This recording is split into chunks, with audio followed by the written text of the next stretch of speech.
All right, let's do a short meditation. Again, just a chance to focus the mind a bit. We'll just do a short meditation on the breath to begin with.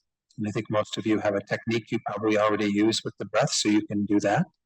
If you need a suggestion, generally I suggest working with the area around the nostrils, where we feel the sensation of the air coming in and going out as we inhale, as we exhale. Just make that your focal point and try to keep the awareness there as best as you can. But no doubt there will be many thoughts passing through your mind, planning for the future, thinking about things from the past, what have you. Just try not to follow those. But if you do find that you've kind of left the breath behind, then gently guide the mind back to the breath, letting go of whatever distracted you. So we'll do this in silence for just a few minutes, and then I'll lead you in a short reflection that'll kind of begin to investigate this topic of kindness that we're going to be working with today. And then we'll set our motivation for being here. Okay, so let's go ahead and begin now.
So now to begin to explore this topic of kindness, let's just take a few moments to look at our own actions, thoughts, words that have been motivated by kindness towards others.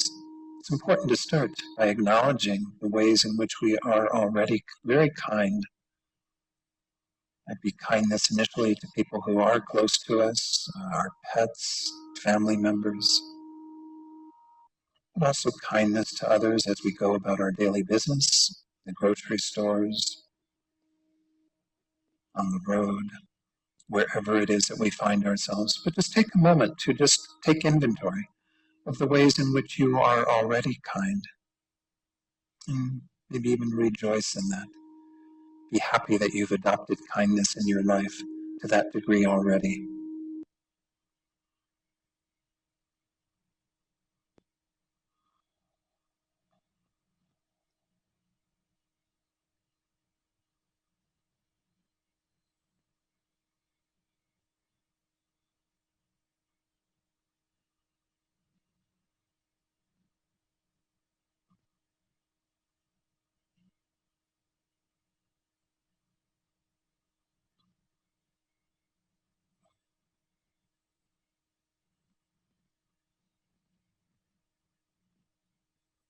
And to set our motivation, we can examine the fact that no doubt we have some work to do yet to making kindness our religion.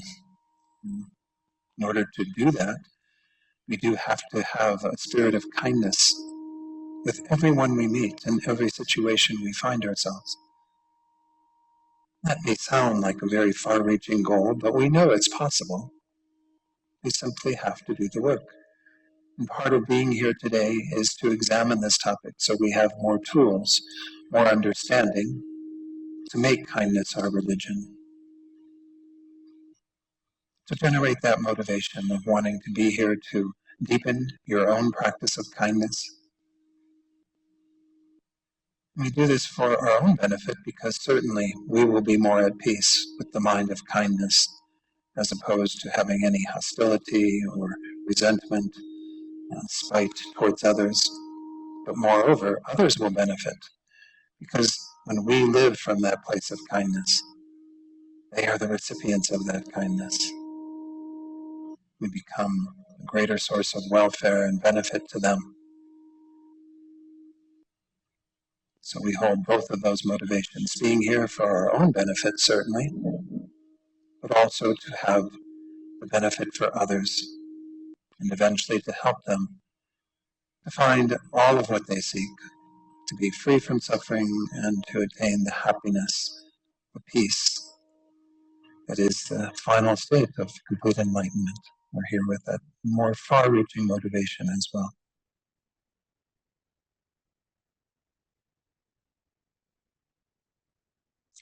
You can open your eyes fully, and we'll begin.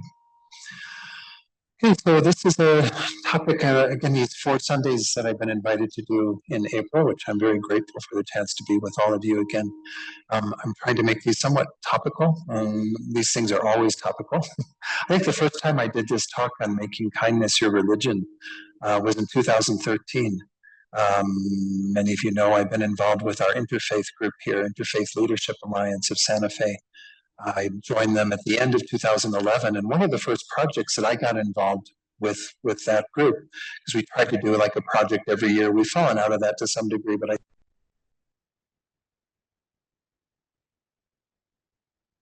but nonetheless, this project worked with the public schools, as well as some of the other schools, the Catholic schools and what have you, to try to initiate a program that was against bullying behavior.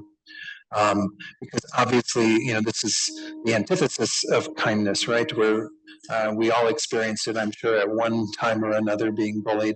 We have a lot of bullying going on in the world at large these days. And so the skill of having some ability to stand up for kindness was kind of the impetus of that initial talk and that initial program. At the end of today, maybe I'll share with you the little pledge that we put together on the basis of that all of the public school children were invited to take, and we can take it as adults as well. But the idea is that we know that kindness is really needed in our world. It's always been needed in our world, and it's the most appropriate and healthy response to anything that we meet, anyone that we meet, is to have an ability to stay in that place of kindness. So again, what I put together, I think when I put it together was one of my first forays into doing a major sort of PowerPoint presentation. I decorated it quite a bit with a lot of animal images. So you'll see that coming up when I put up the slides. But I'm always touched by especially animals from different species who befriend each other. so, there's some examples of that up on the screen. But nonetheless, this is I think, again, an important topic for us to take a look at, because all of us think we are kind, and we are kind to some degree, as we meditated on just a few minutes ago. But how do we make it our religion? How do we actually live from this place of kindness? So I start with a quote, of course, from His Holiness, and this is where I drew the title of this course. My religion is very simple. My religion is kindness. A good mind, a good heart, warm feelings. These are the most important things. Again, we have lots of teachings in Buddhism, right, that are important on our path. Without a doubt, you can look at the entire structure of the teachings that we have and point out many of them that are really quite essential. But it's kind of interesting. His Holiness the Dalai Lama often points out the importance of a good heart. He'll say, well, all these other things are great to meditate on and to study and to work with, but really it comes down to having a good heart. So I think that we can know that the work that we're going to do today looking at this topic is an important part of our spiritual practice, but it's also part of just being a good person in the world. That's why, again, this kindness program, Stand Up for Kindness, we called it, that we put together was really about taking same spiritual principles that most traditions have and trying to incorporate them into a more secular context in terms of the schools. And so, again, it's important in our world for everyday people to do, but it's also important in our spiritual path. So I'm going to kind of do four different questions I'm going to explore today, and the third one will be the larger part of it. But what is kindness? It is important that we understand kind of what is meant by kindness, because we're also going to use kindness in a slightly different perspective when it comes to seeing the kindness that we receive. Versus the kindness that we give, it's going to be of the same flavor as what we normally talk about with regard to kindness. But in terms of how we can see the kindness of others and respond to that effectively, that's a whole other kind of definition of kindness. Secondly, why be kind? I mean, it might sound kind of like a moot point, right? Why not be kind? The idea is that we do need to understand maybe a little bit more about the necessity of kindness in our spiritual path, as well as a response to the kindness that we receive from others. And then thirdly, how do we develop that true kindness? For that, I'm going to mainly use a wonderful book that's not Buddhist, but I don't know much about Michael J. Chase. I read this back when I put this slide presentation together many years ago, called Am I Being Kind? It's a wonderful book that I really recommend. He runs what's called the Kindness Foundation out of Maine, and he's really in touch, I think, with what kindness is. And finally, just a little bit of comments at the end. How do I make kindness my religion? I might mention that I'm going to try to end just a little bit early, because today is April 13th, which is 2 years since the passing of Lama Zopa Rinpoche, our spiritual director. And even though we had the good news recently that his reincarnation is in Nepal, it has not yet been identified. So we are trying to make some prayers, especially on this day at Kopan Monastery in Nepal. There was a huge gathering for his 2-year anniversary of his passing. So let's talk about what is kindness. This is kind of a dictionary definition of it: the quality of being warm-hearted, considerate, humane, and sympathetic. But it also boils down to some things that we maybe have lost in our culture: being civil with others, being respectful. I think there's a lot of tones to kindness that is important to incorporate. But this is something, again, that you just use the word kindness. Most people already have these associations, right? It means that I'm going to be humane, I'm going to be caring, I'm going to be sympathetic with others. So that's kind of the starting point, is to understand what we are trying to practice here today. Now, as I mentioned, we're going to go into this a little bit more later, but I'm going to go ahead and introduce the idea now here, is that when we talk about the kindness we generate towards others, that's what we want to be doing, right? Have that warm-heartedness, that concern for them, helping them out, being sympathetic to what's going on with them so that we address their needs as best as we can. But when it comes to seeing the kindness of others, we can actually enlarge this definition. This is an important part of our understanding in terms of our Buddhist practice in particular, is that we see that what we are trying to do is to recognize not just those ways that beings are directly and intentionally kind to us. That's what we tend to, again, single out, right? And those are the people who we tend to reciprocate kindness towards much more easily because it's a kind of quid pro quo, right? You take care of me and then I take care of you. Well, that's one way that kindness manifests, and it's certainly an important part of our practice is to make sure that we do have some attention to those beings that are intimately involved with our welfare. So again, what I was delineating was this initial level of kindness is to those who have been, I use these terms, directly and intentionally kind towards us. Again, that's how we want to be towards others, is to be quite directly, if we can, and intentionally, doing things for them and so on. But we are the recipient of a lot of that, right? From the people who we call our friends, those people who are very close to us, very dear to us. But that's not the extent to which we have received kindness from others. Because actually, there are a lot of people who are indirectly and unintentionally involved in our welfare. And this is something we point out frequently. This has to do with, of course, the whole Buddhist teaching around interdependence. We cannot survive alone. There's just no way that we can be responsible and take care of ourselves completely. This just doesn't happen, right? We found this out during the pandemic. Every one of us who was at home, kind of making sure we weren't out there spreading COVID and creating more problems for all of our frontline workers, all of us were being tended to, in effect, by all of those who continued to do the work that they were doing, right? We wouldn't have had all the food on our table, or the electricity that we depended upon, or the gasoline for cars, or whatever it was that we needed. People continued to do these things. And sure, there were shortages every now and then of toilet paper and whatever. But nonetheless, we made it through that based on the kindness of others. But the people who were doing this weren't thinking of us specifically. They weren't saying, oh, I can't wait till Don eats this food that I'm growing for him. And they just kept doing what they did. And we have benefited from that. So that's another way that we can see the kindness of others. That is a way of acknowledging how much we need to be kind to them because they have contributed to our welfare in that way. Then we're going to even look at, when we get to a little bit later, with the kindness of those people who are difficult for us. We talk about this frequently in our spiritual tradition here, to make sure that we have an attention to the role that others who are challenging for us can play in our spiritual development. So we'll talk about that as well. But right from the beginning, I do want to kind of delineate that. Is everyone clear? We've got like this kindness we want to be giving to others, which is meant to be quite direct and intentional. Everyone we meet as a potential object of our kindness. And yet we can also, from the receiving end, understand the varieties of kindness that we receive.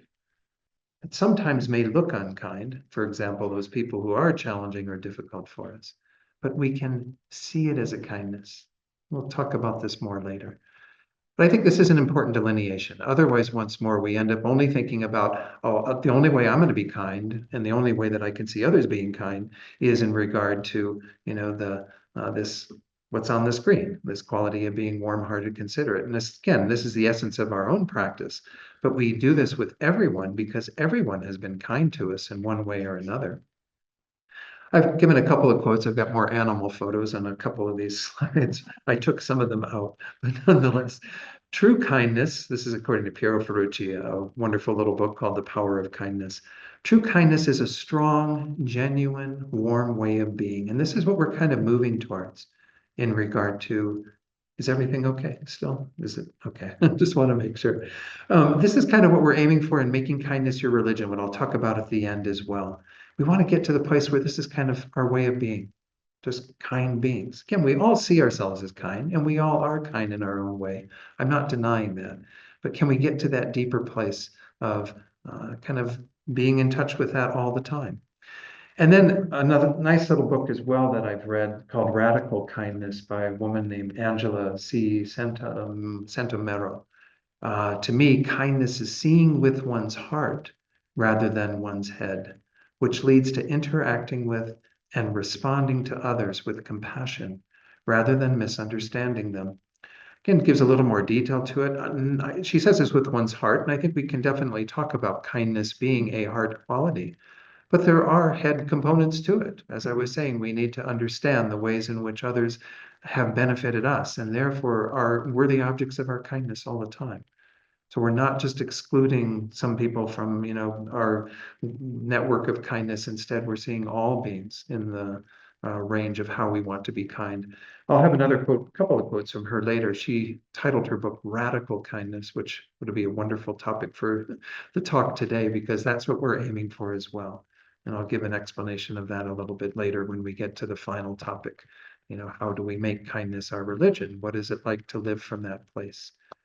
So in terms of our again, I understand certainly that just being part of the world, we should be kind, but nonetheless, there are some important components to this in terms of our Buddhist path, especially in this Mahayana tradition that we practice, the tradition that is aiming to benefit all beings. The first thing, of course, is that we have to be kind in order to develop ourselves to have love and compassion for all beings. I'll go over this a little bit next week in the session that I'm teaching on Sunday called Bridging Our Differences, where we need to have a sense of what we call equanimity. But this is a key part of it, is that we have to be able to see all beings with an equal regard. That's the goal of anyone practicing the Mahayana, is to get to a place where we don't have discriminations between people in a sense. Yes, they still might be doing things that are very harmful to us or to others, but we are holding them all within that equal mind, that even-mindedness that we call equanimity. So we have to be able to advance to that. So that means we have to have the spirit of that throughout our daily life, as well as in our practice, meditation, what have you, that we are equally concerned for the welfare of every single sentient being.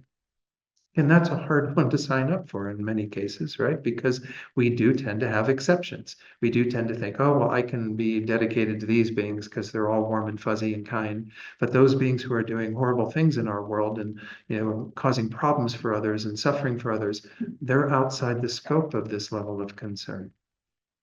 So kindness is a dimension of our practice of love and compassion. We often refer to the love we practice as loving kindness, to distinguish it from romantic love, which essentially is not necessarily always going to be about that dimension. But we have this, again, we need to be connected to all beings. We need to have a concern for all beings. In the traditional Mahayana teachings, we talk about generating this concern for them that develops into bodhicitta on the basis of the fact that every being has been someone very, very dear to you. If we go back to the central teachings on Buddhism about the nature of mind has no beginning. Many of you have heard this a zillion times, and keep saying it again because it's important for those of you who are new to Buddhism to understand this dimension of our practice. Your mind did not begin with this life. Your mind had continuity prior to this life. And all of that goes back without any beginning, because every moment of mind arises from a previous moment of mind. So essentially, there's continuity of mind that goes back infinitely and goes forward infinitely. And of course, every time that we've been born in human existence or an animal existence where we needed a mother, where we were born from a womb or born from an egg, we needed someone to play that role. We needed often other beings to be intimately involved in our welfare. So in this life, you have a mother and a father, and you have certain people who you are quite close to, but every being has been in that role. They've been someone very, very dear and close to you. So this is the dimension that we can also add to our understanding of kindness, the kindness we've received even directly and intentionally from all beings, if we lengthen that kind of understanding that sentient beings have been involved in our welfare quite intimately in countless lifetimes. So again, this is an important part of our practice. Practicing kindness with others is a dimension, again, of that mind of bodhicitta, the mind of love and compassion that we are generating that feed into that, so that we are equally concerned for all beings. But I think once more, when we talk about this idea of reciprocation, and we don't want to make it into too much of like a transactional kindness. We want to always have that feeling that we are trying to repay the kindness of others. So this second bullet point on here, this is a key part of our spiritual practice as well, to acknowledge and repay the kindness that we've received from others. That's also a thought that feeds into developing bodhicitta, that we say, okay, I have benefited from all these beings when they've been my mother or someone very dear to us, and I need to repay that kindness. And again, we can say that that kindness needs to be repaid, whether these beings are friends, strangers, or enemies. These are the three categories that we tend to put people into those boxes. This is just based on our relationship with them in this life. And that's one of the problems with it, is because it's only based on this life and only based on this moment of this life. Again, I'll talk about equanimity and developing that a little more next week. But the idea here is that all three of these beings have been kind to us, as I was explaining earlier. The people who are our friends are quite intentionally and directly kind to us. We can see that kindness quite easily. Oh, the kindness of someone taking me out to dinner or saying happy birthday to me or whatever the case might be. The kindness of our Facebook friends essentially is what that is, right? The people who are there in that network who we easily identify as friends.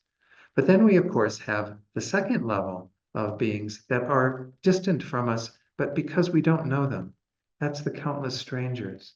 Those are the people, again, who were growing the food while we were at home during the pandemic. They grow the food now, too. We continue to benefit from the kindness of other beings who make it possible for us to have the clothes we wear, to have the buildings that we're in, to have all the things that we benefit from. I know people get perturbed. There's in Santa Fe a bit more of road work going on, right? A lot of things happening.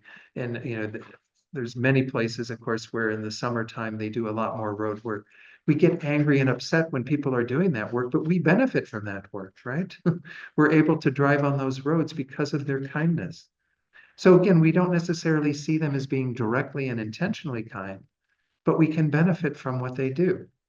That third group that I was alluding to earlier, that we use the term enemies, but enemy is perhaps a little bit strong. These are the people who are challenging for us. They might harm us quite directly, or they might harm those that we love, or maybe we just don't like what they're about and what they're doing in the world. Maybe for you right now, a few people come to mind that you consider in that camp, possibly. I'm just putting that out there. But we definitely have some people that push our buttons, right? Usually in normal convention, we call that being unkind. And we might want to label those people as unkind. And maybe we can once more say that their actions are unkind. But in terms of us as practitioners who are wanting to always kind of work our heart muscles to be able to develop our skills and abilities, we see that those challenging people are actually one of our greatest gifts. Why? Because they help us to cultivate deeper patience and tolerance and love and understanding. Because we see that their fundamental situation is not that different from our own. In Buddhism, everything once more comes down to our minds. Our minds are what cause us to engage in particular behaviors. And it's no different for that person who we consider an enemy than it is for us. The difference might be that they are driven by deeper states of delusion, affliction. They are doing things that are, again, not necessarily what even our conventional world would want to embrace. And so we see them under the control of those factors, just in the same way that we are often under the control of our own crazy, deluded minds. Why do we get angry? Why do we get upset? Why do we get jealous? Why do we get greedy? Why do we have all of these states of mind? Is because we're a suffering sentient being like everyone else. We just have learned some tools coming to Buddhist teachings like this to be able to work with them. Most people in the world don't even have these tools. So why are we shocked to see them behaving this way? We shouldn't be. We should say, okay, I have an understanding that why particular people in our world are behaving badly isn't because they're bad people. It's because they have delusions just like us. And the fact that I can then have that understanding and work with what they're doing that affects me to help deepen my own love and compassion is an incredible gift to me. That's a kindness. It's not how we normally talk about kindness. I had one, I don't know if it was this teaching or one teaching I was doing back at our old location on 2nd Street. And someone there was just like not getting it. They were like, but that's not kindness. That's not kindness. And I'm like, we're redefining kindness. We have to see the kindness that we receive from others, even when they are the thorn in our side, as being an incredible gift, right? You need those people. You need difficult people in your life. This is one of the core teachings in terms of the Mahayana path of extending and enlarging our compassion and love for all beings. If we don't work with those beings, how can we possibly have a mind that embraces all beings? So these two are kind of related, the two topics that were on the screen just a minute ago.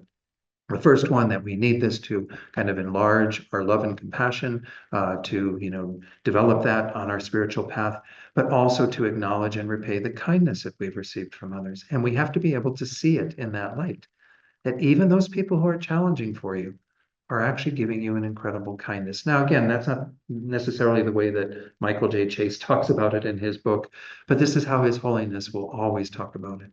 We have to see the kindness of whoever is appearing in front of us.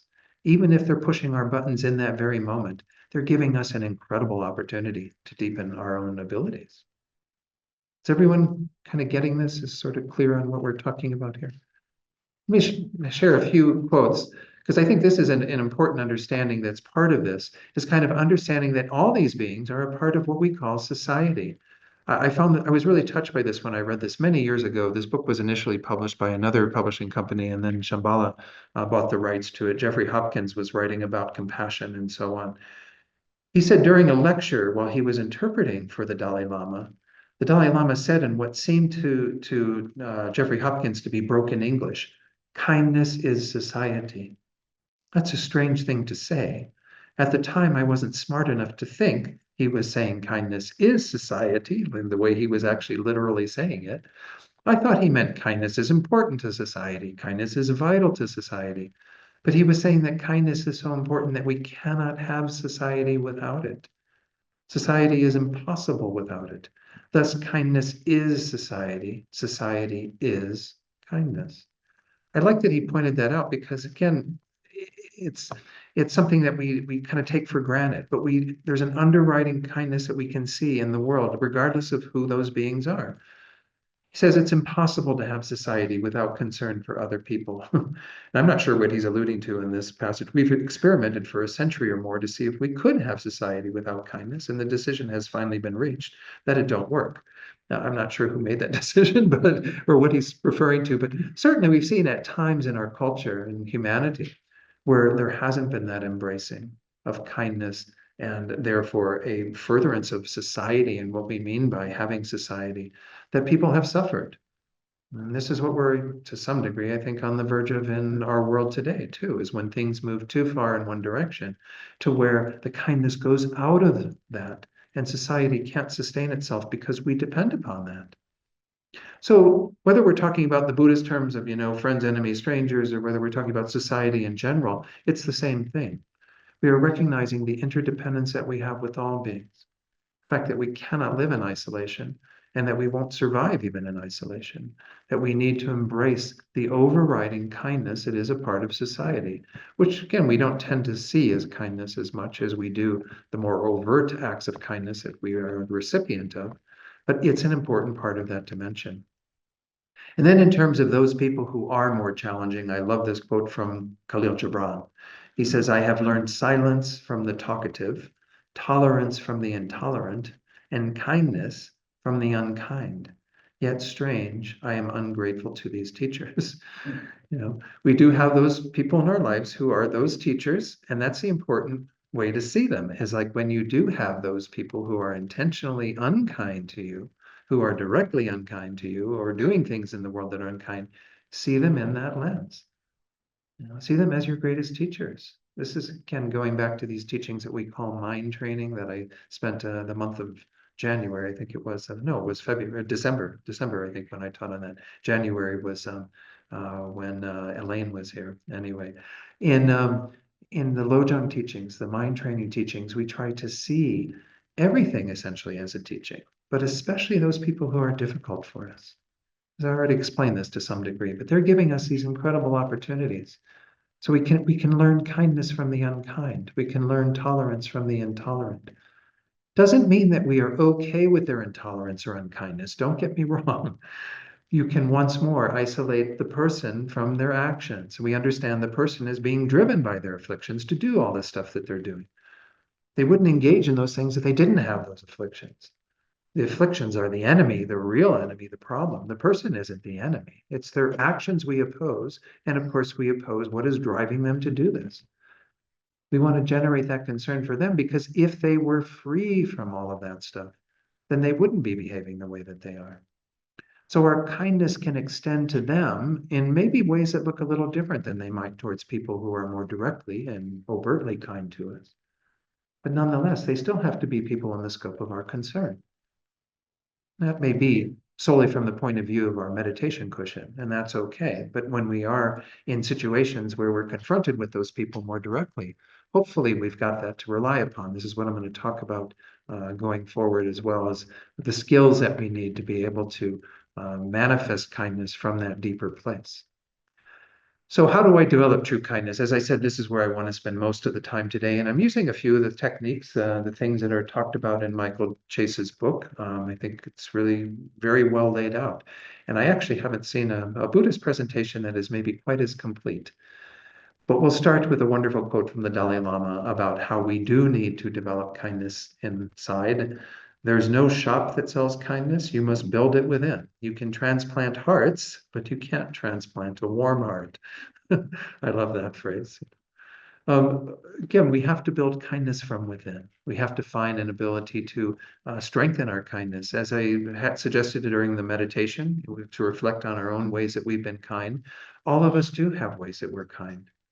But how do we extend that? How do we grow that? How do we make that into what, again, we might call true kindness that embraces all beings? So in his book, Am I Being Kind? He has 5 keys to kindness. The first one, and this is what makes me think that, again, he's coming from some form of a Buddhist perspective, being aware of thoughts, words, and actions, having some level of mindful awareness, what I'm going to talk about in a moment. Secondly, asking, am I being kind? That can be kind of your mantra. Am I being kind? In this moment, am I being kind? And that's how we strengthen that pattern of kindness. And then he has what's called the living kindness philosophy, 3 ways in which we can be kind, that I'll go into a little. And then I'll briefly touch on what he calls the 9 elements of a kind heart, which are things that we often talk about in our teachings here. So I won't spend quite as much time on them, but they all feed into our kindness. And then performing acts of kindness. Again, an important part and the dimension of our practice. I know there are a lot of people who come to these Mahayana teachings and they're like, okay, I'm going to have this thought of becoming a Buddha so I can benefit others. Like Buddhahood is way out there in the future. And when I'm a Buddha, then I can benefit others. The reality is you can benefit people right now. You can perform acts of kindness right now, these random acts of kindness, as they're called. You can do things in this moment that make a difference. And many of you already are. And that's wonderful. Again, rejoice in your kindness. But know that once more, we can often find ways to extend that. So that's what we're going to be looking at in the very tail end of this, is how do we move into action. So in first, being aware of thoughts, words, and actions from his book, these are some of the skills that I'm putting forward that we need to be aware. If we're going to be aware of what's going on, we need mindfulness. Being aware of how we relate to the world around us is one way of describing this. It means that we are going to hold that presence and that attentiveness to what is happening in the moment. Otherwise we're on our kind of blinders and we're not necessarily paying attention. We might miss opportunities to extend our kindness to others. We're not, paying attention to what's happening. Somebody comes up to us and we're not even being aware of what's happening in their body language. That might indicate that they've gone through something difficult recently and that we could extend our kindness in that moment. Mindfulness, of course, has many different connotations, but the main thing here is that it involves us not being mindless, not being kind of in that zone of not paying attention. It's a skill that we develop in our meditation, which of course is a skill that Buddhism emphasizes, but there are many spiritual traditions that have contemplative practices. And this is described as one of the surest methods to reconnect with your original self and become the observer of your life. We need to spend some time in meditation. Of course, in meditation practice in Tibetan Buddhism, we often talk about 2 dimensions to it. We did those as we began today.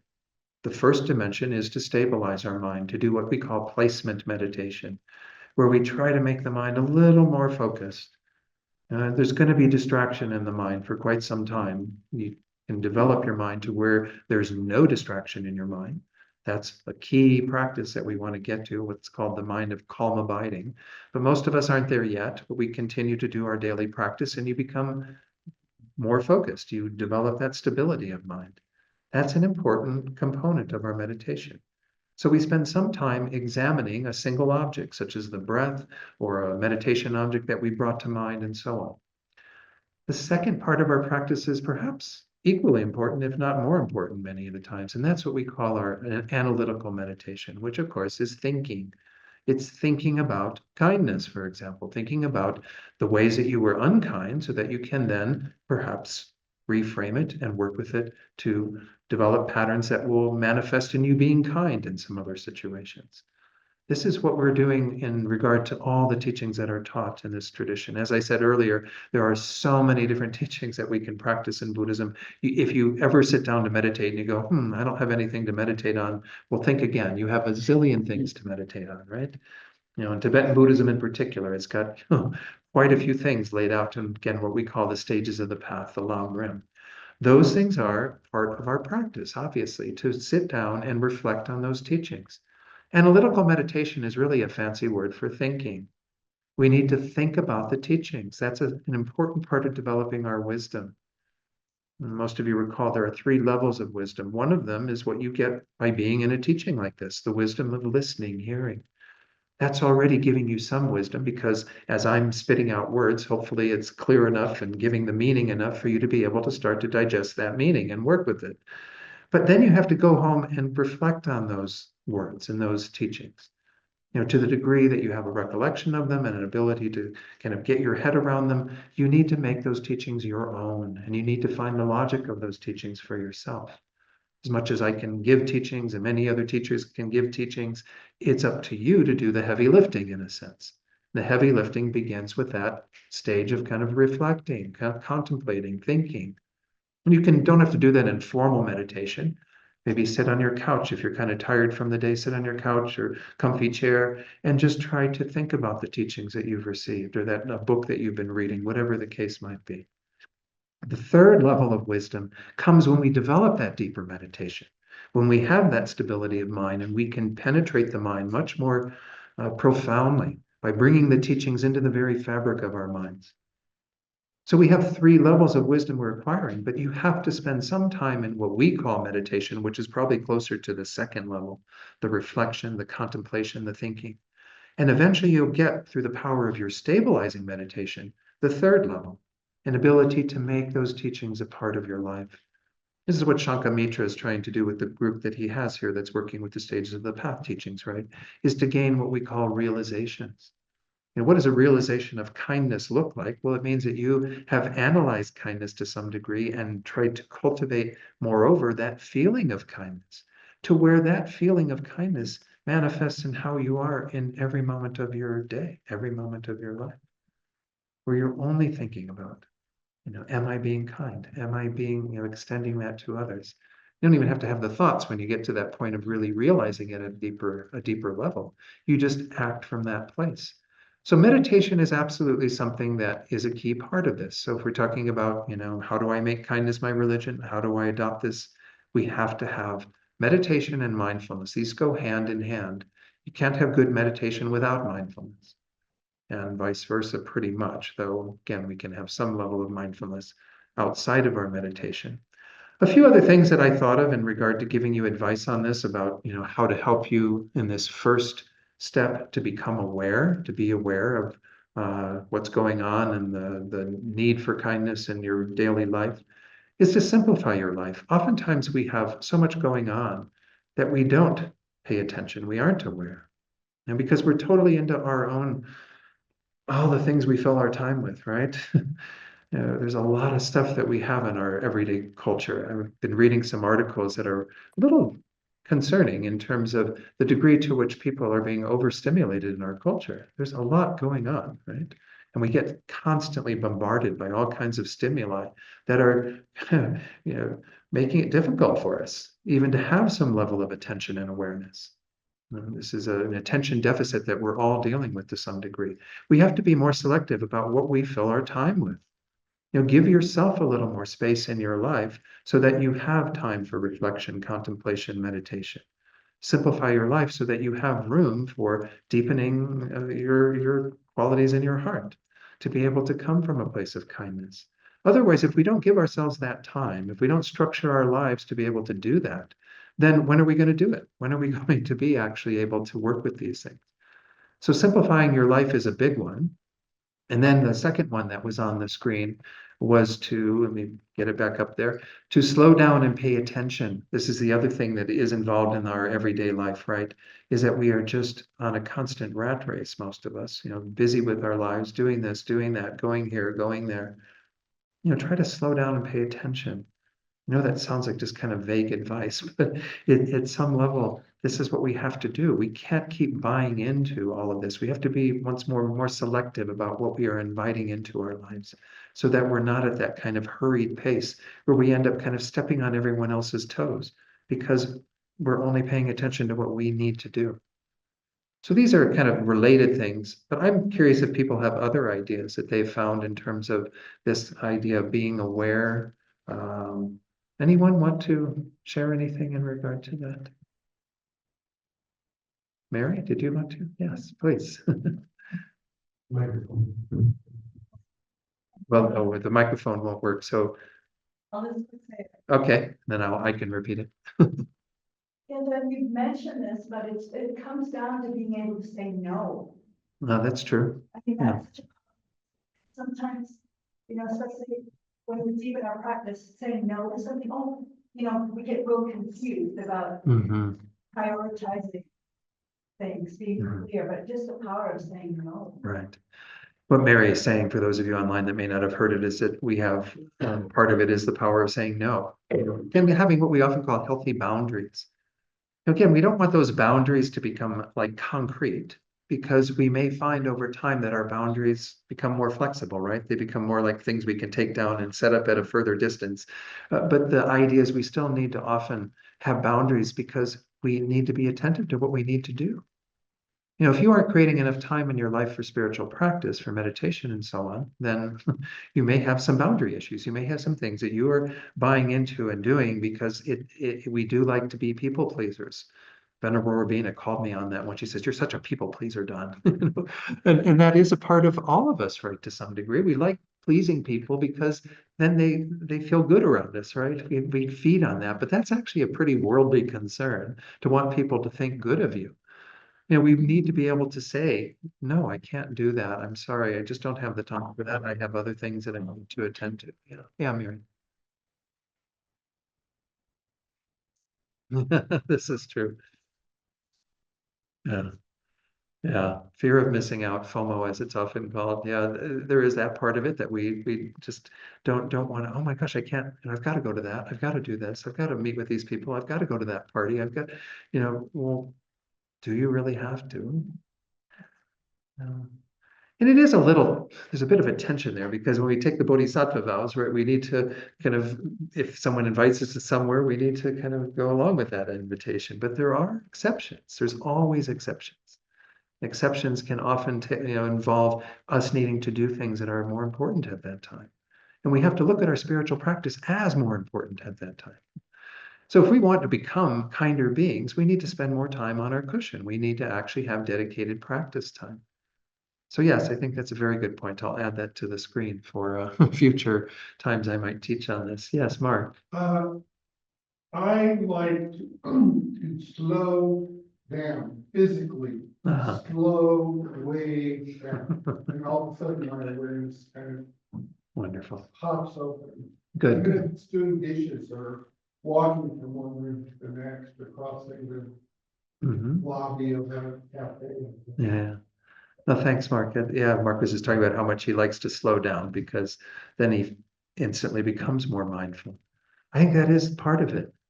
And even listen to the way I talk sometimes. I need to slow down in regard to that. But somebody like Venerable Rabina, who talks even faster than me. But nonetheless, we're talking about kind of slowing down our lives to some degree.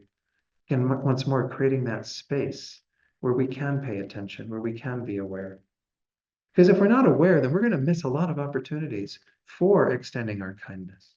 right? Because we'll just walk right by. I was kind of amazed. I don't want to spend too much time on this because I got a lot more to cover, but there was that study that was done where there were some young, I don't know what they call them, seminarians, whatever. It's when you're in a seminary training to be a priest of, I don't know what tradition it was. They were all being told that they needed to prepare in one building to come to give a talk in the other building on the Good Samaritan. We all know the parable of the Good Samaritan. We've heard it, I'm sure, somewhere along the line, even if you're not Christian. And so the Good Samaritan, of course, is the person who goes out of their way to help somebody who's distressed, even though they don't know them, even though there might be some opposition there. They had kind of rigged this so that there was somebody who was in distress in the courtyard between the two buildings. And, it was a study. They were trying to see if people would actually stop and tend to that person in the spirit of the Good Samaritan, or whether they would just keep going by. And people all went by. Okay, the next person to do their talk on the Good Samaritan, and they come through the courtyard, go right past the person in distress to where they're going to give their talk on the Good Samaritan. I'm not pointing out the faults of like some other tradition. We would probably do the same thing. We'd probably be like, oh yeah, I want to give a nice talk about kindness and compassion, and yet I go right past the people who could benefit from my kindness and compassion. So again, are we going to be that inattentive? Are we going to be that unaware? Well, if we're on that kind of treadmill of just needing to do the next thing, and that's probably the mentality of many of these people who were in this study, right? I want to get over there. I want to do my talk. I need to get that done. So again, as it pointed out to me, not the faults of, again, any other tradition, the faults that we all have when we are not attentive, are not aware of what's going on. So let me go ahead and continue on with the next section of this, which again, the first one had to do with that, am I being aware? Second, asking, am I being kind? This is, again, a mantra that we can bring into our daily life. Am I being kind? Of course, we could also label this to some degree as, am I following the golden rule? Now, I've updated this because we often talk about nowadays about the platinum rule. The golden rule is treat others as you would have them treat you. But that sounds kind of self-centered still, right? How do I know that other people want to be treated the same way that I want to be treated? That's not necessarily so, right? I may like, pasta, and somebody else may like Mexican food or something. I'm just using it as a trivial example, but we have to think in terms of being aware of what the other person might need. So the platinum rule is an improvement on this principle in which one treats others as they would like to be treated. Right? So that we actually are attentive to what does that person need at this moment? What is it that will be helpful to them, would be responsive to them? As opposed to just doing what we think, this is what I would like done. Because we do have a lot of misunderstandings. We do have a lot of ways in which we are, again, not necessarily in line with what other people need at the moment. But the essential element of this in terms of being able to kind of be kind and have that awareness of, am I being kind, is to first, okay, so you notice in the picture, there's a chimpanzee who is giving milk to a baby tiger. So recall the experiences in your life when you were on the receiving end of kindness. We didn't do that as part of the meditation today. I could have equally done that, right? Because if we start thinking about having received kindness, it does instigate in us a desire to be kind. Asking, am I being kind? Well, am I coming from that place of acknowledging the kindness I've received from others and acting from that place? Because if we go to the next screen, we see the tiger now feeding the piglets. And I don't think it's the same tiger, don't get me. But then think, wouldn't it be great to give that same experience to another?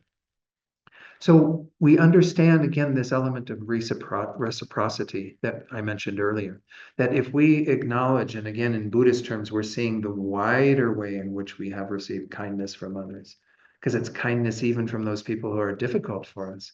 Well, then when we are going about our day and asking, am I being kind? It's coming from a place of acknowledging that everyone has been kind to you. Everyone is an object of your kindness. So then you want to give that experience of kindness to others. You don't want to meet people with, harsh language and a mean face and whatever. You want to treat them with kindness. This becomes kind of again, our mantra, our way of going about living our lives. So that's his second kind of principle or second step in all this after being aware is that we begin to ask, am I being kind in this moment? And I would add to that, am I acting in accord with the Buddha's teachings? Like, I'm not saying the Buddha's teachings cover everything, but nonetheless, we're all aspiring to follow the Buddha's teachings to some degree. Again, I don't assume that everyone in the room is Buddhist, and that's not my job to make you all Buddhists. It's to help share the teachings of Buddha. So, but are we acting in accord with what the Buddha taught? His Holiness says, it is necessary to help others, not only in our prayers, but in our daily lives. If we find we cannot help others, the least we can do is to desist from harming others. I mean, this is the essence of what the Buddha's teachings are all about. It boils down to this principle that in the Sanskrit language is called ahimsa. Himsa means harmfulness, and ahimsa is non-harmfulness. This is what I'm doing next Saturday when I'm doing myself and one of my colleagues in Nonviolent Santa Fe. The third person can't make it, unfortunately, but the two of us will be facilitating a workshop here on exploring nonviolence. Nonviolence is essentially ahimsa, non-harmfulness. It's a very important principle in Eastern traditions to a large degree. It's the principle that drove Gandhi to do what he did in India, to drive Martin Luther King Jr. to do what he did here in the civil rights movement. It's a guiding principle that is so important in our world. It is really the way to get things done. As the Buddha said way back in the first, there's the set of teachings that are called the Dhammapada, which are drawn from his teachings, the collected sayings of the Buddha in a sense. In that very first part of it, he says, Hatred never ceases by hatred, but by love alone is healed. This is the ancient and eternal rule. And that's essentially the essence of non-harmfulness, non-hatred, non-violence, is that we have to learn how to be in the world so that we're not stepping on other people's toes. So again, when I talk about kindness, I'm putting it also in the context of this principle of ahimsa, non-harmfulness.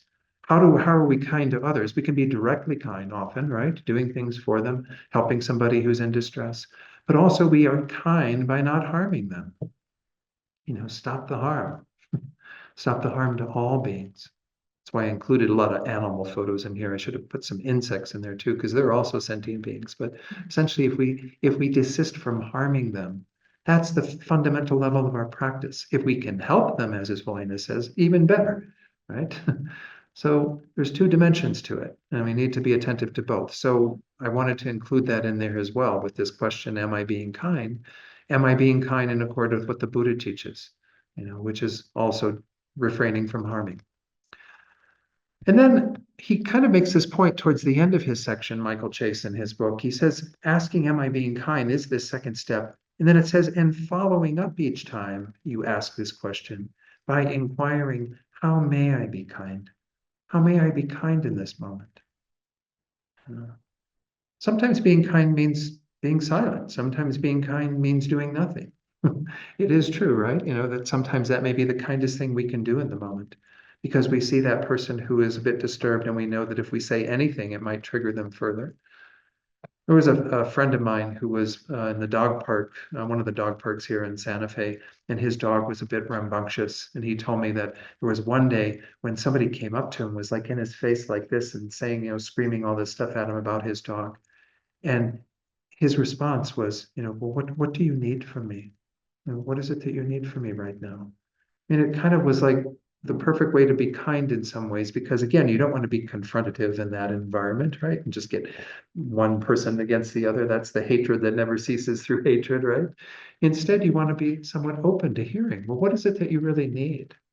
Kind of seeing that person is in a state that's a bit agitated. The kindest thing might be just to simply ask them, well, what do you need from me right now?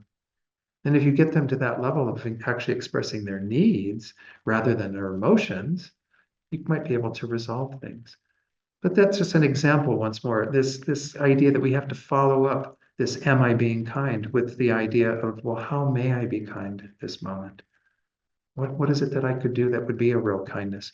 That may involve, again, it was talking about it being more of a heart quality than a head quality, but sometimes that involves some head work, right? We have to be able to analyze at the moment and say, well, what is the best thing for me to do right now? Is it to just shut my mouth, or is it to actually say something? And then if I'm going to say something, what will I say? I think it takes a lot more thinking than just purely acting from our heart. But the heart quality has to be there, absolutely. The third involves this adopting the living kindness philosophy. This is his way of talking about it. Again, we often use the phrase loving kindness. I like this kind of twist on it, living kindness. How do we actually live kindness every day? He divides us into three things, essentially. Living kindness has three main principles for establishing a heart-centered life. The first one is kindness toward yourself. So every one of us is an object of kindness from ourselves and of course from others as well. But mainly we're talking here having kindness towards ourselves, compassion for ourselves, love towards ourselves. Here, there's a quote that, again, from this book I mentioned earlier, Radical Kindness, talks about the 14th century Persian poet Hafiz wrote, "I wish I could show you, when you are lonely or in darkness, the astonishing light of your own being." It's a wonderful thing to remind us that we are all worthy objects of compassion and kindness. Every one of us is a special being in our own right. Not to inflate our ego by that, but to just really acknowledge that we're equal objects in regard to all of this. In the Buddhist path, of course, we get caught up oftentimes with, compassion and love and kindness towards others, and we forget ourselves. I remember when I first came to Buddhist teachings over 30 years ago, I was really enthralled by the idea of compassion for all beings, bodhicitta, this like very far-reaching mind. It was only later when I was reading a book by John Welwood, who practices Buddhism but is also a psychotherapist, that I was doing what's called spiritual bypassing. Spiritual bypassing is where you don't want to do the work on yourself necessarily. You want to go right to this kind of higher ideal. Oh, I want to be this bodhisattva, this amazing, saint-like being who's just totally dedicated to others, not looking at my own stuff. So we have to be willing to kind of hold ourselves in the perspective of kindness and compassion and love, to be able to see that we have the beautiful light that we are. We are beings who are equally deserving of that. If you think that you're meant to be the mud under somebody else's shoes and everyone else is worthy of kindness and compassion, think again. That's not what we're talking about at all. I was actually quite taken. The next quote on the screen comes from when I was up in Montana visiting our dear friends at their center, Oso Shenpenling in Missoula. They took me to the Garden of 1,000 Buddhas, a really wonderful place. And there was this quote there that I'd never seen from the Buddha. And I thought it was really quite interesting. He says, "You can search throughout the entire universe for someone who is more deserving of your love and affection than you are yourself. And that person is not to be found anywhere. You yourself, as much as anybody in the entire universe, deserve your love and affection." This isn't meant to say that we fall into this selfish, kind of self-centered mindfulness on the basis of this, where that's all that we think about.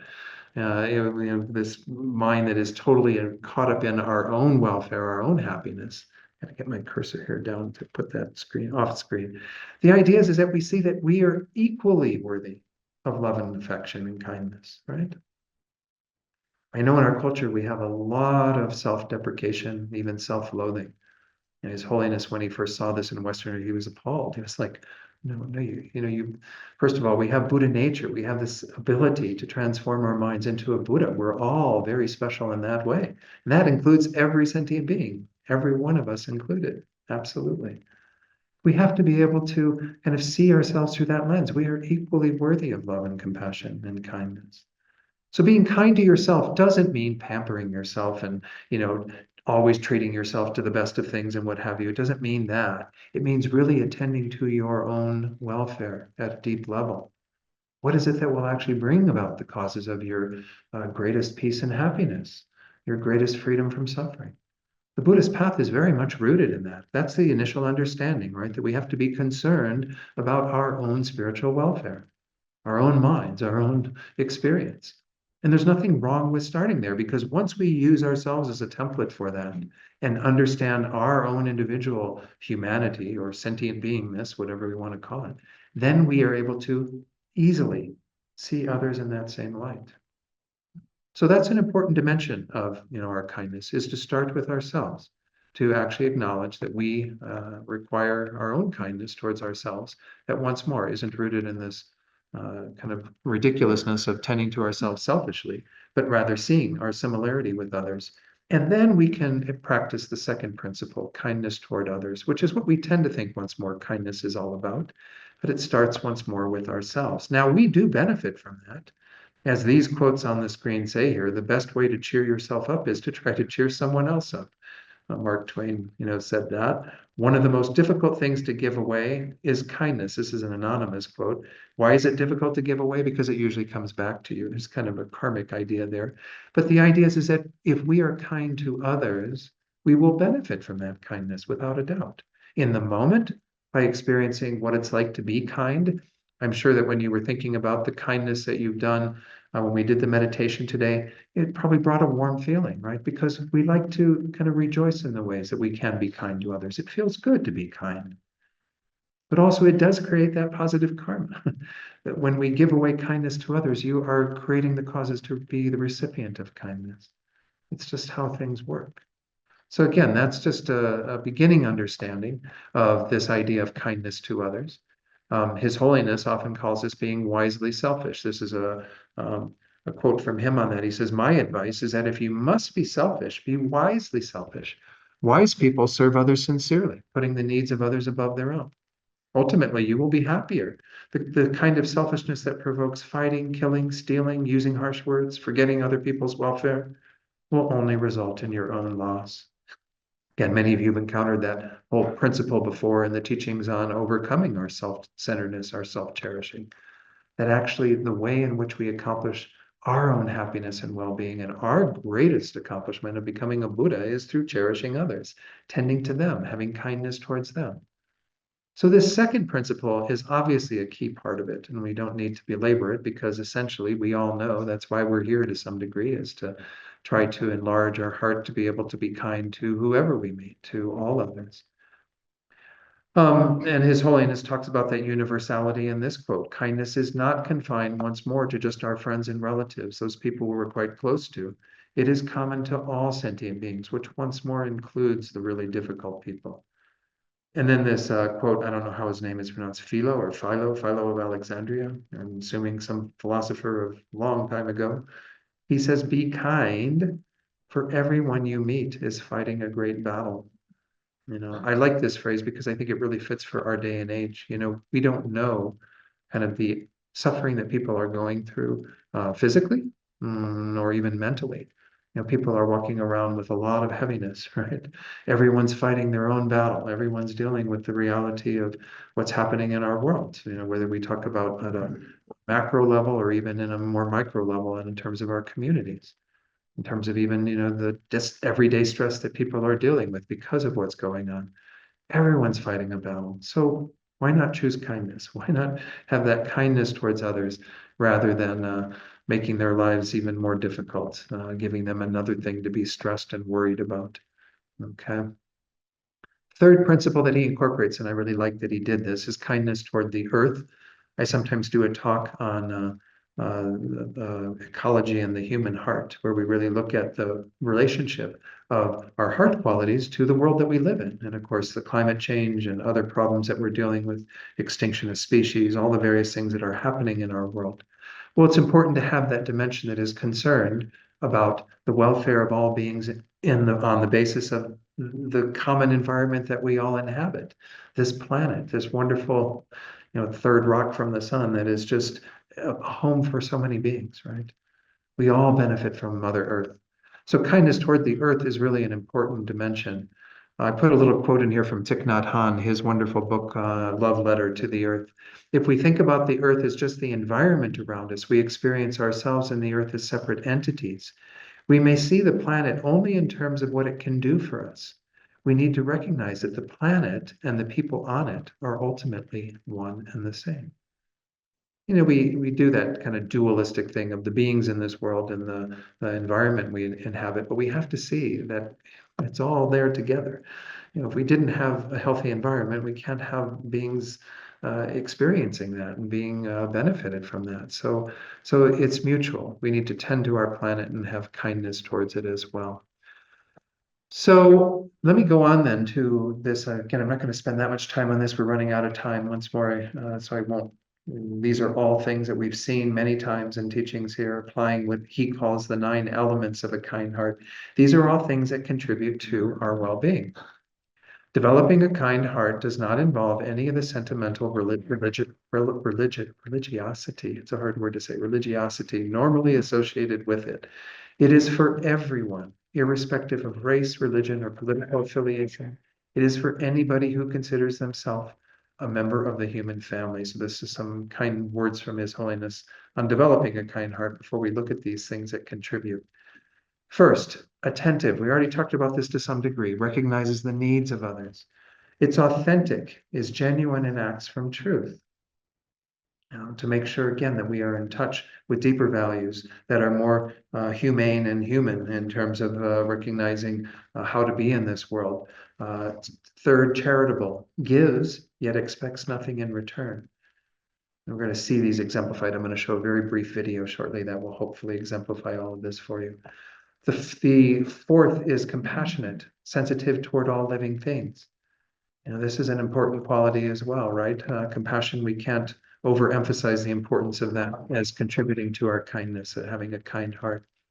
Courageous, acts from love, not fear. This is what I talked about last week in working with fear, that we actually can kind of limit our fear and diminish our fear to some degree by using fear.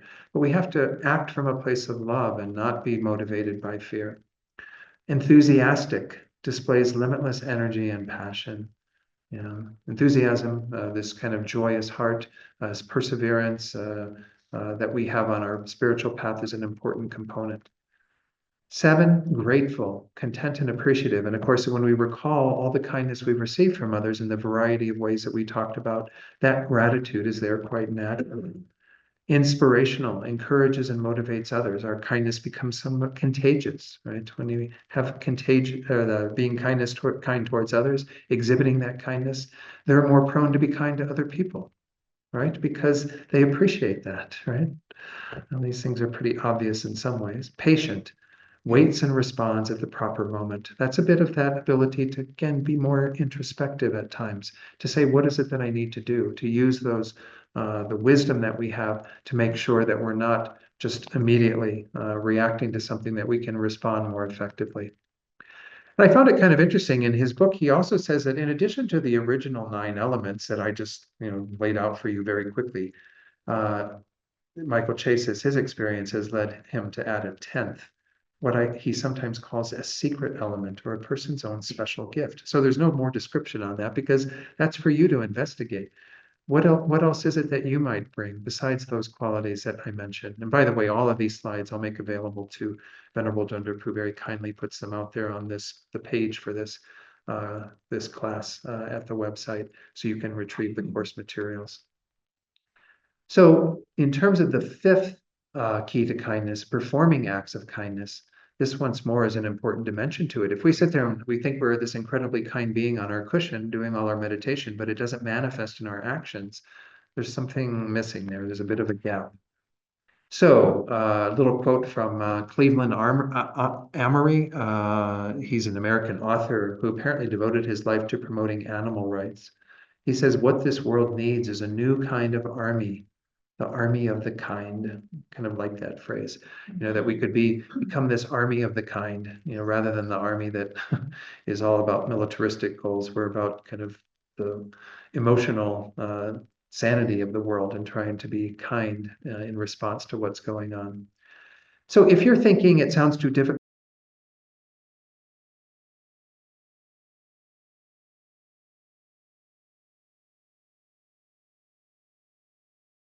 so performing acts of kindness is absolutely a part of our practice. Don't think again that it just means forming kindness in our heart.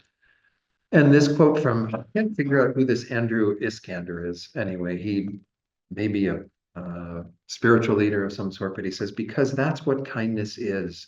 It's not doing something for someone else because they can't, but because you can. And the idea is that we are extending ourselves through acts of kindness that are really important to others, as we saw in that video. So some final thoughts on how do I make kindness my religion?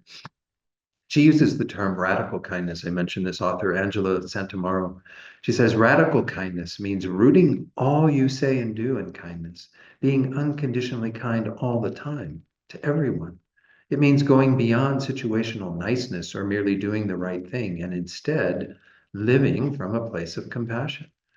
So again, I don't see this as that far off of what I see in our teachers, His Holiness the Dalai Lama, what have you, that they live from that place of kindness and compassion. And that's the goal that we want to set for ourselves. And then this wonderful phrase, we'll end on this quote from His Holiness the Dalai Lama, be kind whenever possible. It is always possible. That would go nice on a t-shirt, right? um, I did mention that there's that Stand Up for Kindness pledge that was the beginning of this whole course, this class that I taught previously. This is what we put together, the group of us for, and we actually had it translated into Spanish. It was on Spanish on one side of a little kind of business card, and on the other side was the English. And we can say it together if you'd like. I pledge to speak in a kind way and to help others throughout my day. I will not harm others with words or deeds, and I will stand up when there's a need. I liked how we made it into a nice little thing for kids to do, and yet adults get some out of it, something out of it too, right? I think if we could all live our lives that way, we'd be a much kinder place. So thank you all and be kind. Let me see if there are any kind of final comments or questions, and then maybe do at least a little bit for Lama Zopa Rinpoche on this anniversary. Is there something in the chat box?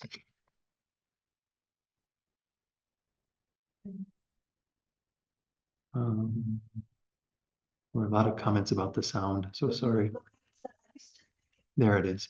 I used to think it was easy to be kind, but since I've been used so badly when I've shown kindness before, betrayed by the people I trusted for the most for years, I didn't even realize what a hard shell I've developed. People started reacting badly to me and I didn't understand it. It was so lodged in my subconscious. But so often when I try to be kind, I feel like a reactive retreat into hardness. I would like to know what I can do about that. Well, I think we all do that to some degree. You know, the teachings that Chogyam Trungpa used to give, he would talk about us all having what we call the soft spot. The soft spot is that place of kind of some vulnerability, but it's also the place from which all this stuff grows. And Pema Chodron, in talking about having received those teachings, the way she phrases it is that we all armor the soft spot, right? We put things around that because we don't want to feel that hurt. And we often don't even want to open up to the possibility of being hurt, to having that vulnerability. But how do you develop courage without vulnerability? We don't really grow if we're in our comfort zone. This is one of the big things we've had to all learn in our lives, right? Is that if you stay kind of in that little bubble of where it's all safe and sound and wonderful and warm and fuzzy and what have you, you don't really grow. You don't really develop anything. So it's not an easy thing to be dealing with, and my heart goes out to you. And having had those experiences where we have been hurt by others who we have been kind to, it's not something we can immediately work with. The goal over time is to be able to see once more as those as valuable lessons for us as well, and not have it shut down and armor our heart. I like that other quote from one of the songs of Leonard Cohen, right, where he says, there's a crack in everything. That's how the light gets in. Even if we have this armor around our heart, there's always a crack. There's always some place where the light's going to get in. There's always an ability for us to bring that light in and to really strengthen our ability to be with others so our soft spot can be open. We can be a little more vulnerable, but nonetheless, we can continue to work on all of that, to see once more that when people are doing this, I can't help but think of that verse from the 8 verses of thought transformation, that where we see that when someone whom I have benefited and in whom I have great hopes gives me terrible harm, I shall regard that person as my most holy guru. That's a tough one. And this is similar to what I think you're talking about, Lorraine, where somebody who we have benefited, who we have done something for, we've opened our hearts to them with loving kindness and compassion, and they like take a dump on our doorstep or something, they do something that's really horrible to us, right? Well, that's our greatest teacher. Why is it our greatest teacher? Because it's showing us exactly what we need to do to strengthen our Mahayana heart muscle, right? To be able to be in a place of loving kindness and compassion in the face of being, mistreated, abused. It's not easy. I'm not saying that this is something that, you can sign up for immediately and do immediately. We have to work on this over time. It's only through practice that we're able to do it. So again, be kind to yourself. Acknowledge once more to what Mary pointed out earlier, that we might need to have some boundaries to work on this. We might need to say no to people and not always be immediately doing what we think will be a benefit to them because we're worried perhaps about extending ourselves in an unhealthy way. But always have that as the goal. Always aspire to doing that. Having that aspiration is an important part of it. But the aspiration, of course, isn't enough. There's a quote that I read in one of the books I was working on. It's called Healing Resistance, my nonviolence work. It's a quote from Archilochus, again, another one of these Greek names or whatever.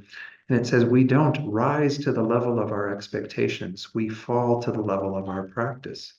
And this is what is true in Buddhism too, right? We might have great aspirations, and I might think, oh, I want to become this radically kind person. I want to make kindness my religion and everything come from a place of kindness.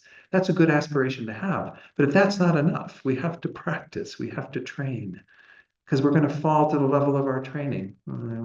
So again, be kind to yourself, try to take care of yourself, but always have that goal, that aspiration to keep pushing the envelope, keep moving it a little further. How can I be kind in a greater way? So hopefully that's a little bit of guidance to help you. Yes, Emma.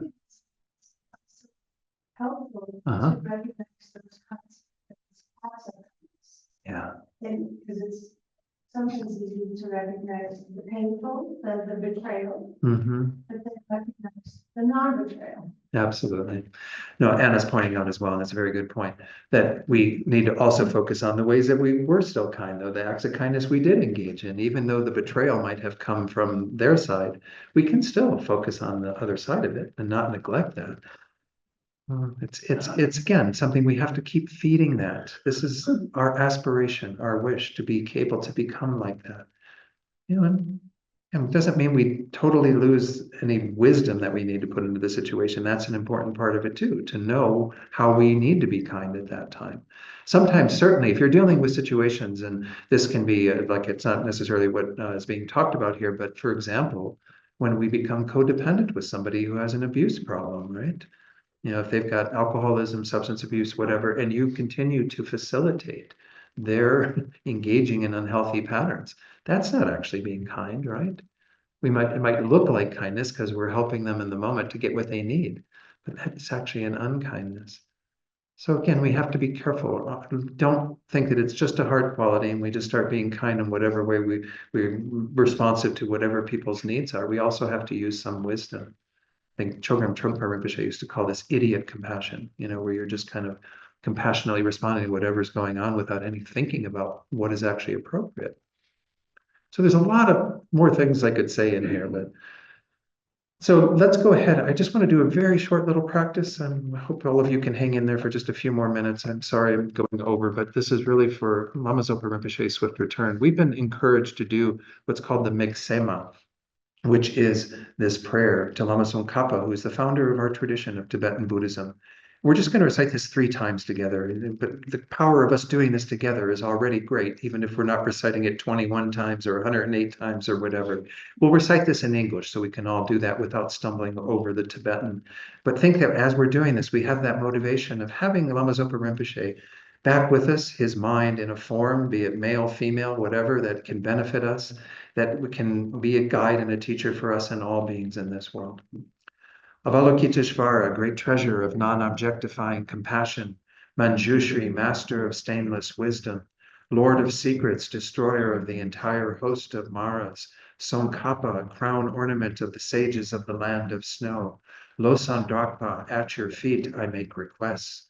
Avalokiteshvara, great treasure of non-objectifying compassion, Manjushri, master of stainless wisdom, Lord of secrets, destroyer of the entire host of Maras, Tsongkhapa, crown ornament of the sages of the land of snow, Losan Drakpa, at your feet I make requests.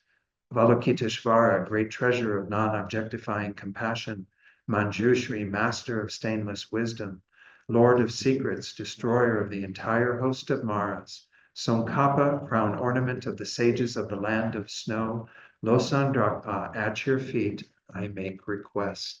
And then we'll recite this wonderful prayer that His Holiness the Dalai Lama composed for the swift return of Lama Zopa, again with that same motivation, so that there be no obstacles, very auspicious conditions for Rinpoche's reincarnation to be found in Nepal, where His Holiness says he exists, they, whoever it is, exists. And then we're going to, again, benefit from the reincarnation of Rinpoche in very profound ways, ourselves and all beings in this world. Peerless teacher and assembly of the children of the victorious ones, Sharvakas and Pratyeka Buddhas, victorious Losang father and sons, along with the lineage masters, all the objects of refuge of infinite lands, please bestow the virtue and goodness of accomplishing this prayer here and now. Get it to there. Holding and spreading Muni's precious and complete teachings through explanation and practice, you wore the armor of patience that is never discouraged. Incomparable venerable Guru, to you I make request. While striving single-pointedly for the sake of the victorious one's teachings, the sole gateway through which all benefit and happiness emerge, and from other living beings, you suddenly departed to peace. What a great loss. Let me move it up just a bit here. Nevertheless, through the undeceiving truth of the blessings of the ocean of the three jewels and the great waves of bodhicitta of the children of the victorious ones, may the smile of a reincarnation swiftly beam in glory for fortunate disciples. Thank you all for doing that. Creating great merit on this day, celebrating or commemorating, sorry, the second anniversary of his passing. So then, Mary, if you wouldn't mind leading us in the usual dedication prayers, we'll get those on the screen, and then we can recite those together. And we have, many people we're dedicating for. I don't know if you had mentioned that prior to class, but Marion, who's here, her partner, Dave Durant, passed away this past week. So make strong prayers for his perfect rebirth. And Bobby Fall's mother, who passed away. Yes, and her name was Dorothy. Yes. So again, those and anyone else who we're holding your loved ones in our prayers as well through reciting this. Chant today this prayer, all beings everywhere, Plagued by sufferings of body and mind, obtain an ocean of happiness and joy by virtue of our merits. May no living creature suffer, commit evil, or ever fall ill. May no one be afraid or belittled with a mind weighed down by depression. May the blind see forms and the deaf hear sounds. May those whose bodies are worn with toil be restored, not finding repose.